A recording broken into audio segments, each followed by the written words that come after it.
김건희 특검 얘기로 좀 넘어가 볼 텐데, 김건희 특검 보면 이거는 이제 좀 가관입니다, 사실은.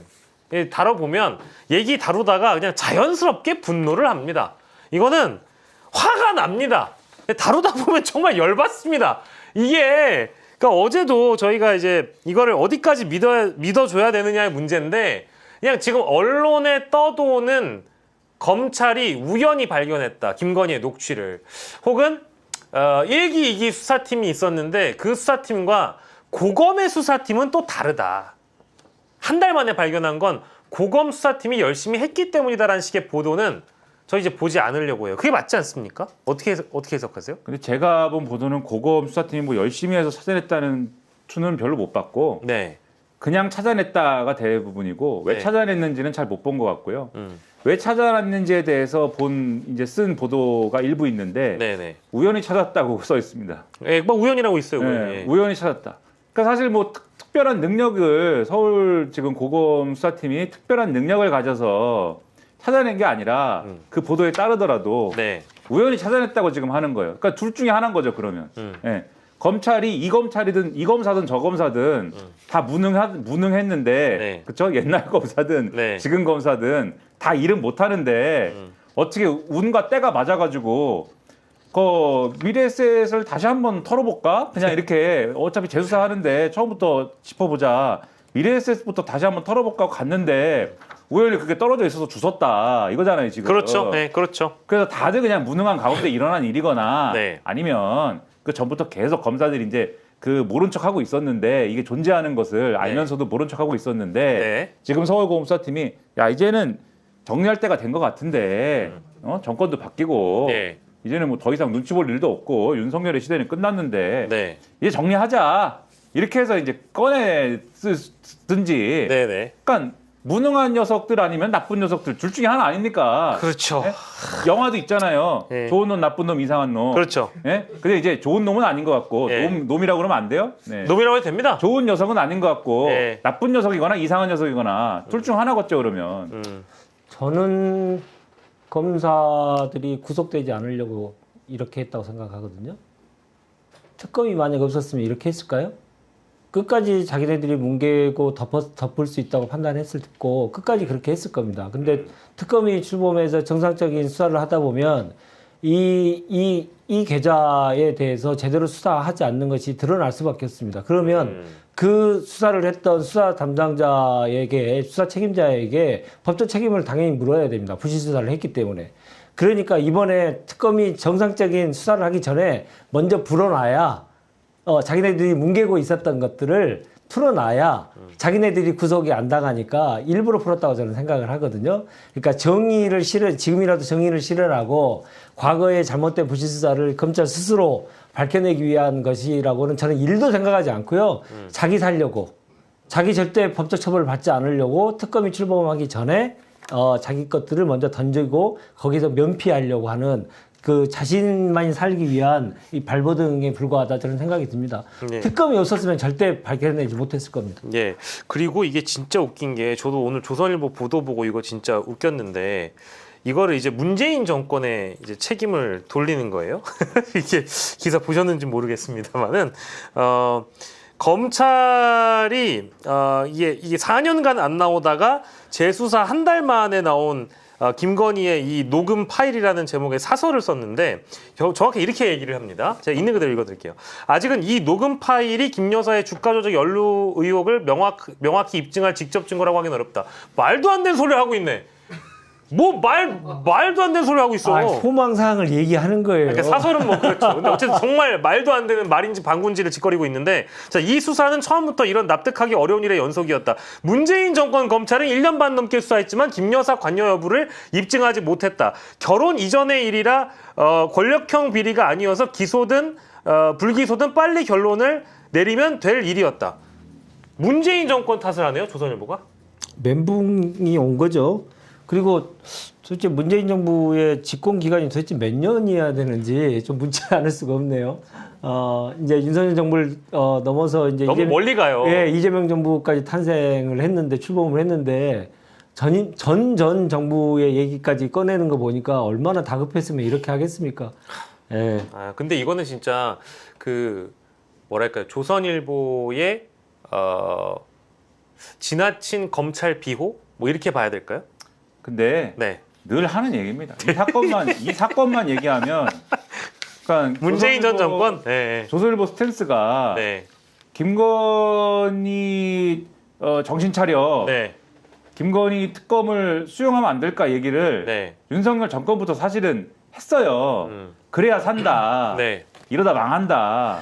그렇게 해왔는데 그렇다고 해서 김건희 책임지세요. 김건희 도이치모터스 주가조작 유죄입니다. 이렇게 할 수가 없는 거잖아요. 네네네. 그러다 보니까 계속 이 얘기를 물타기 하면서 무슨 얘기를 계속 해온 거냐면 예. 자, 이 사건은 물론 윤석열 정권이 잘못했지만 그런데 문재인 정부 검찰에서 이것을 네. 또 죄를 밝혀내지 못했기 때문에 네. 그렇게 대놓고는 얘기하지만 결국은 뭐 네 잘못도 있고 내 잘못도 있는 거야. 이렇게 이제 가려고 하는 그런 태도를 계속 유지해 왔거든요. 네. 그런데 항상 그때마다 네. 저 같은 사람들이 이제 이런 좋은 방송과 유튜브에 나와서 그 말을 돌려드리는 겁니다. 그때 검찰총장이 누구였습니까? 아, 네? 그 윤석열이었죠. 검찰총장이 윤석열이잖아요. 물론 그래서 윤석열이라는 사람이 이 수사를 못하게 하고 방해하고 하니까 그래서 추미애 당시 법무부 장관이 자 이거는 보고를 받지도 말고 수사에 관여하지도 마라 네. 라고 지휘를 했지 않습니까?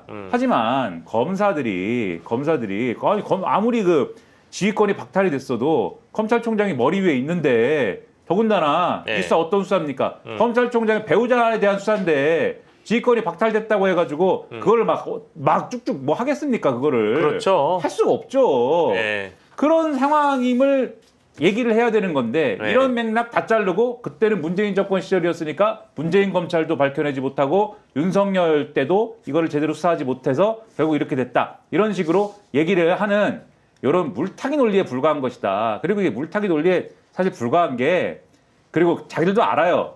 예, 오늘 다른 칼럼이나 이런 거 보면 재밌는 얘기 많이 있습니다. 윤석열이 자아분열하잖아요. 윤석열이 한때 한동훈 법무부 장관 하다가 비대위원장 갈 때 네. 그때 조선일보가 막 띄웠던 이슈가 네. 그 얘기지 않습니까? 총선 후에 수사하는 걸로 하고 김건희 특검을 조건부 수용하자. 네. 이 얘기를 띄운 거 아닙니까? 네. 하자마자 이제 박살이 나면서 저는 실질적으로 계엄은 그때 시작된 거라고 보거든요. 네네. 실질적으로 그때 발동이 걸린 거라고 보거든요. 네. 네. 이 한동훈이 배신을 하면서 특검이 될 것 같으니까 네. 이제 이거는 그냥 가선 안 된다 이렇게 된 거라고 보는데 네. 아무튼 그때 윤석열이 했다는 말이 조선일보 칼럼에 써 있습니다. 네. 뭐라고 써 있냐면 특검 절대 안 된다. 조건부 수용이고 뭐고 절대 안 된다. 왜냐하면 특검이랍시고 이렇게 들어와가지고 온갖 것을 다 해집어 놓는다. 예. 자기가 해봤으니까 네. 자기가 온갖 것을 해집어 왔으니까 그렇기 예. 때문에 절대 안 된다라고 말한 게 있다는 거예요. 그러면 이런 인식을 가진 사람이 검찰총장이었다고요. 그때 문재인 정권 때 어떻게 했겠습니까? 뻔한 거 아닙니까? 당연하죠. 그런 얘기죠 이게. 자, 여러분들 여기에 또 한마디 더 더하자면 난 진짜 이 조선일보가 정말 눈 가리고 아웅이 아니지. 완전 사람들을 호도하고 있는 게 뭐냐면 이게 2020년에 2018년에 의혹 제기가 되고요. 그러니까 아마 뉴스타파였든지 모 언론을 통해서 도이치모터스 주가 조작 의혹이 처음 띄워지고 네. 정식으로 수사에 들어간 게 아마 2020년 4월에 그 고발이 됐으니까 2021년 8월인가 9월부터 수사에 들어갑니다. 수사의 시기가 그래요. 근데 2021년 9월이 언제냐면 이제 막 윤석열이 대선 나오려고 부릉 하고 시동을 걸고 있었어.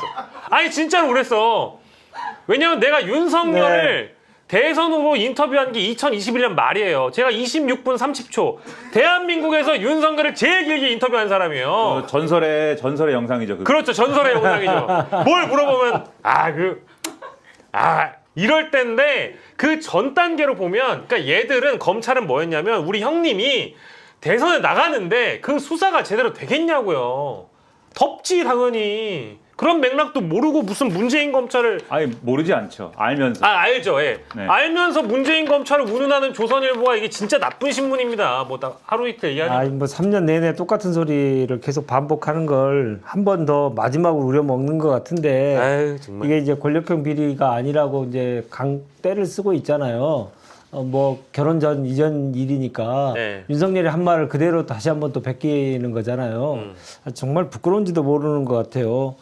그 결혼 이전 일이라고 할지라도 결혼 이후에 윤석열의 권력을 가지고 계속 이 사건의 실제적 진실을 밝히는 걸 다 덮으려고 했던 것들은 전 국민이 알고 있기 때문에 이게 그 전형적인 권력형 비리 아닙니까? 있었던 일을 없게 만들려고 하는 것, 틈을 그렇죠. 가지고. 그렇죠. 그것을 모를 리 없는 사람들이 지금까지도 계속 이 시대가 어느 시대인데 이런 얘기 하는 거 보니까 옛날에는 조선일보가 되게 그 좀 얄밉지만 스마트한 측면이 좀 있었거든요.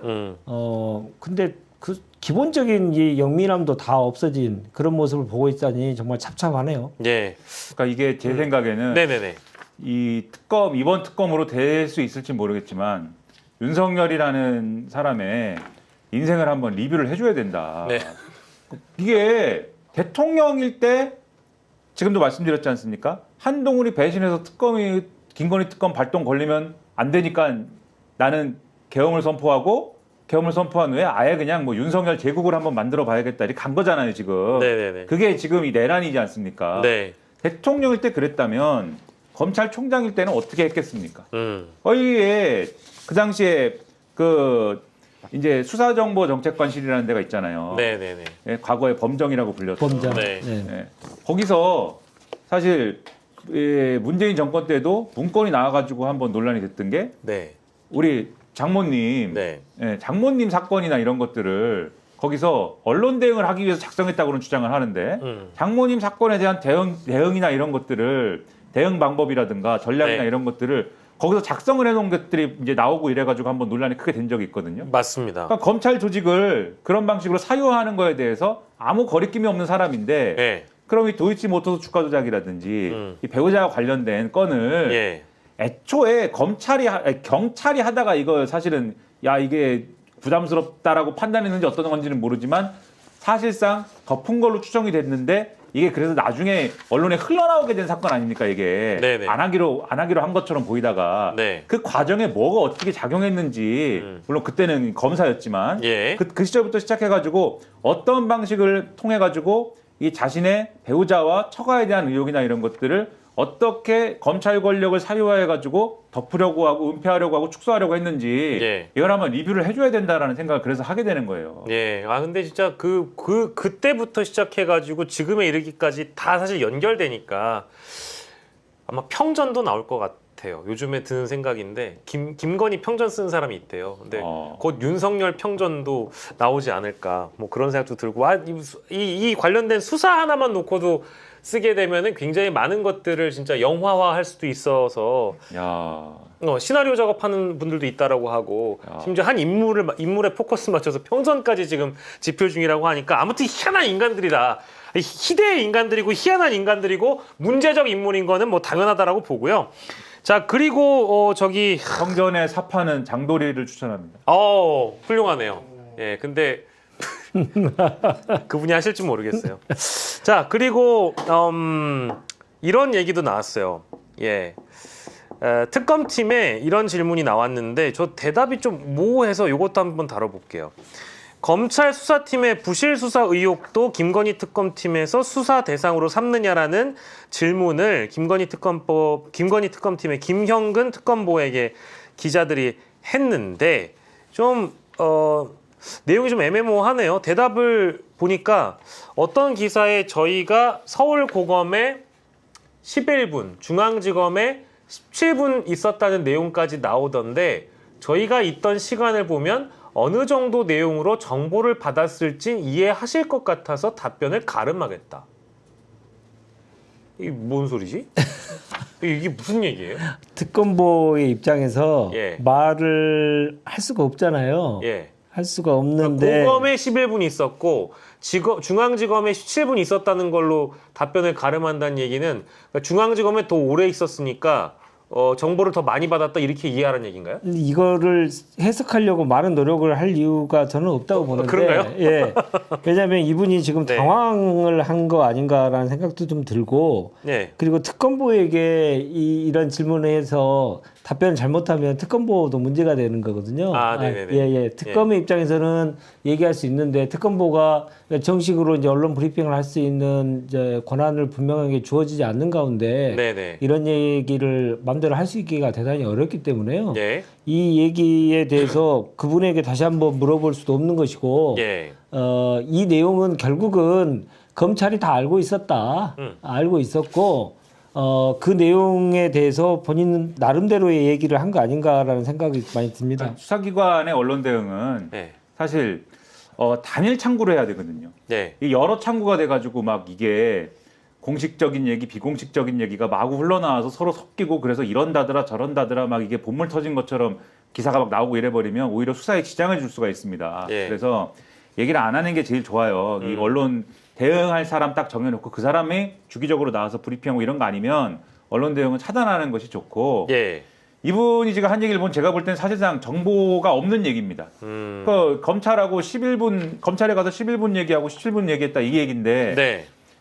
저는 지금 이렇게 들리거든요. 11분 얘기하고 17분 얘기했는데 뭐 그렇게 많은 걸 얘기했겠냐 뭐 이런 얘기 같아요. 네. 그 많은 걸 얘기도 안 했는데 네. 그런 상황에서 그게 흘러나왔다. 뭐 그렇게 많은 걸 결정했겠냐 지금 단계에서. 그러니까 아직 그 정도 이 수사 전체의 어떤 지도를 그릴 만큼의 그 정도의 어떤 결정을 하는 건 아니고 네. 근데 답은 이렇게 했지만 상식적으로 어디까지 갈 거야라는 그런 거에 대한 어떤 자기들 나름대로의 이심전심의 뭐 개념들은 있겠죠. 네. 근데 그거를 내 생각은 그 특검보 와가지고 내 생각에는 김건희는 구속치지 않겠어? 뭐 이렇게 막 얘기하는 게 이 문제잖아요. 예, 아니 그래서 근데 아마 예. 또 하나는 판단할 수 있는 거는 검찰이 가지고 있는 정보를 특검에게 성실하게 지금 제공되지 않고 있다라고 하는 것을 우회적으로 얘기할 수도 있어요. 예, 그럴 수도 있겠네요. 경찰이 이제 특검에 수사 협조를 해야 되는데 예. 해태하고 있다 이런 얘기를 하고 싶을 수도 있어요. 근데 이제 그것도 이제 시간이 해결해야 될 문제인데 검찰이 버틸 때까지 버틸 텐데 넘기지 않을 수 없습니다. 넘기지 않으면 그에 따르는 또 법적 책임을 본인들이 져야 되기 때문에 예. 이 문제에 대해서 너무 심각하게 생각할 필요는 없다. 예. 검찰이 지금 계속 문제를 일으키고 있을 가능성이 크다라고 하는 정도를 뉘앙스다 네. 정도로 이해하면 될 것 같습니다. 예. 그러니까 이게 뭐 지금 이제 막 뿌려져서 특검보도 합류가 이제 막 된 거기 때문에 뭐 당연히 정보 접근성이 막 이렇게 높지는 않을 수 있겠다는 생각도 듭니다만은 사실은 이제 이 김건희 특검의 민중기 특검조차도 그저께의 출근길에 심우정 총장의 비화폰 같은 경우에도 수사 대상이 되느냐라는 그 기자의 질문에 깊게 생각해보지 않았다라고 얘기를 하시니까 깊게 생각을 하시면 됩니다. 아닐까요? 그러니까 이 정도의 견제는 전 좀 필요하다고 봐요. 왜냐하면 국민들이 굉장히 좀 뭐랄까 저 앞에 앞서 나가고 있는 것 같아요. 저만 하더라도 이런 대답은 사실은 특검에게 바라는 효능감은 아니거든요. 그러니까 즉 심우정 검찰총장이 김주현 민정수석과 비화폰으로 통화했던 내용은 뭘 덮기 위해서였냐? 도이치모터스 주가 조작 혐의에 대해서 무혐의를 주기 위해서 통화한 것이라고 이미 유추할 수 있는 대목이니까 그거 김건희 특검에서 다룹니까? 라고 물어보는데 특검이 뭐 특검보가 아니라 민중기 특검이 깊게 생각해보지 않았습니다. 이렇게 대답을 하시면 아마 좀 많은 분들께서 라고 갸우뚱하시지 않을까라는 생각이 들어가지고요. 근데 이제 초반에 네. 많은 분들이 불안할 수 있어요. 워낙 지금까지 못 볼 걸 많이 봤기 때문에 그렇죠. 네. 불안할 수 있는데 네. 저는 또 말로 때우는 사람들도 사실 그 바람직하지 않다라고 생각하거든요. 죄송합니다. 아니 뭐 저 평소에 말로 많이 때워가지고. 그게 아니고 아니 박영식은 말로 때우는 사람이에요. 저도 말로 때우는 사람. 새치열을 갖고 먹고 사는 사람인데 말로 네. 때워야지 어떡합니까? 뭐 그렇죠. 네, 저희가 뭐 어떻게 몸으로 노가다로 여기를 어떻게 할 수는 없지 않습니까? 올 때마다 무슨 뭐 타력 쇼를 해가지고 여러분을 즐겁게 해드릴 수는 없으니 예. 말로 때우는데 우리는 말로 때우는데 예. 특검은 뭘로 보여줘야 됩니까? 실력. 수사로 보여줘야 돼요. 맞습니다. 수사로 보여줘야 돼요. 제가 네. 왜 이런 말씀드리냐면 말로 때운 사람들을 기억하고 있어서 그렇습니다. 윤석열, 한동훈 이분들이 국정농단 특검에서 화려했지 않습니까? 말이. 그러네요. 물론 그 특검이 성과가 없었다고 말하기 어렵죠. 성과가 있었는데 맞습니다. 하지만 말을 화려하게 하고 또 윤석열 이전에 검사 시절에도 말로 뜬 사람이잖아요. 예, 단어들로 뜬 사람이지 않습니까? 예? 뭐 사람, 충성, 안함 이런 걸로 뜬 사람이잖아요. 그래서 그런 거 사실 제가 다시 한번 말씀드리지만 불안할 수 있습니다. 예. 불안하기 때문에 그 말에 우리가 집중하고 말에 대해서 계속해서 신경 쓰는 거예요. 하지만 예. 수사 본궤도에 이제 올라가면 예. 우리는 확인하게 될 거라고 저는 생각을 해요. 이거는 수사로서 보여줘야 되는 사건이고 네. 특검도 수사로서 보여주는 걸로 이러한 네. 불안함에 답을 해야 된다. 답을 그때 가서도 만약에 수사로서 만약에 이거를 제대로 보여주지 않는다라고 하면 저는 아주 큰일이 날 것이다 이렇게 말씀드리는 겁니다. 맞습니다. 저는 조금 더 해석을 조금 더 긍정적으로 하면 아, 네. 깊게 생각해보지 않았다. 네. 그 비화폰 수사하는 건 너무나 당연한데 뭐하러 깊게 생각합니까? 그런 의미가 또 될 수 있겠네요. 근데 그거는 국민적 의혹의 대상에 분명히 포함되어 있기 때문에 그건 의혹이 있는 것은 수사하는 것이 너무나 당연하고 그것을 위해서 특검이 출발했는데 예. 뭘 그렇게 깊게 생각합니까? 이렇게 그런 의미로 얘기하실 수도 있다 네. 저는 생각하고 지금은 뭐 여러 가지 이제 저희들이 이제 의심도 하고 계속 이제 관찰도 하고 뭐 해야 되겠지만 예. 그 합당한 수사를 할 수 있는 분을 추천되고 지명이 됐어요. 그러니까 그분의 여러 가지 워딩을 가지고 해석을 할 때 조금 더 긍정적인 시각을 좀 바라볼 필요는 있다. 예. 저는 생각을 하고요. 예. 그런 측면에서 생각을 해보면 한 번 더 생각해 보면 그런 의미였으면 정말 좋겠다는 생각, 저희 희망도 담고 저는 그렇게 해석을 했습니다. 예. 그러니까 말에 대해서 네네. 우리 또 다 말로 먹고 사는 사람이니까 예. 한마디만 덧붙이면 또 그 네. 상황에서 특검의 그 비화폰도 수사 대상입니다. 그러면 예. 뭐 물어보고 싶어요 이제. 자 그러면 또 어디 압수수색합니까? 물어보고 앞으로 누구 부릅니까? 물어보고 당연한 어디는 거죠. 갑니까? 물어보고 당연하죠. 그러면 이제 비화폰은 답했는데 뒤에 거는 안 답하고 이것도 이상한 거예요 사실은. 그렇죠. 그러니까 여러 가지 생각이 있을 거다 그분들도. 저 청와대에서 브리핑할 때 제일 잘 이해하시는 분이니까. 제 청와대에서 브리핑할 때 네. 생각해보지 않았다 네. 이런 식으로 얘기하면 한 번도 생각 안 한 것처럼 되잖아요. 그렇죠. 예. 근데 깊게 생각해보지 않았다 이게 무슨 의미냐면 예. 논의했습니까? 라는 질문이 많이 와요. 예. 그러면 심도 있는 논의는 이루어지지 않았습니다. 이렇게 제가 답변할 때는 아. 무슨 의미냐면 예. 논의를 했는데 결과가 없거나 예. 아직은 국민들께 알릴 게 없다. 예. 근데 논의했다는 자체를 부정해버리면 안 되기 때문에 예. 그렇게 답변을 하거든요. 예. 여기에서 그때가 생각나서 더욱더 제가 그랬습니다. 그러니까 예. 생각해보지 않았다 이렇게 하는 게 아니고 깊게 생각해보지 않았다라고 하는 것은 네. 당연한 거 아니겠느냐라고 하는 판단도 깔릴 수 있다. 네. 제 옛날 기억을 더듬어 보면 뭐 그렇게 해석이 또 될 수 있다 저는 예. 생각합니다. 두 분의 말씀 아주 잘 여러분들에게 도움이 될 해설이었고요. 아무튼 이 부실 수사 의혹의 당사자인 조상원 서울중앙지검 4차장 얼굴 뭐 대문짝만하게 이미 언론에 검색해보면 나와 있습니다. 근데 이 양반은 사표 쓰고 나갔기 때문에 처벌받지 않는 거 아닌가요? 그렇지 않습니다. 징계를 안 받을 뿐 공수처에 이미 입건돼 있고 그때 당시 재직 당시에 공무원이 벌였던 범죄와 관련돼서는 실제 입건된 범죄는 처벌 대상입니다. 때문에 직무유기 관련된 내용이라서 이 대목은 수사가 필요하다라고 말씀드릴 수 있고 이창수 중앙지검장도 마찬가지라고 얘기를 해야 되겠네요. 전 지검장도 마찬가지다. 네. 자,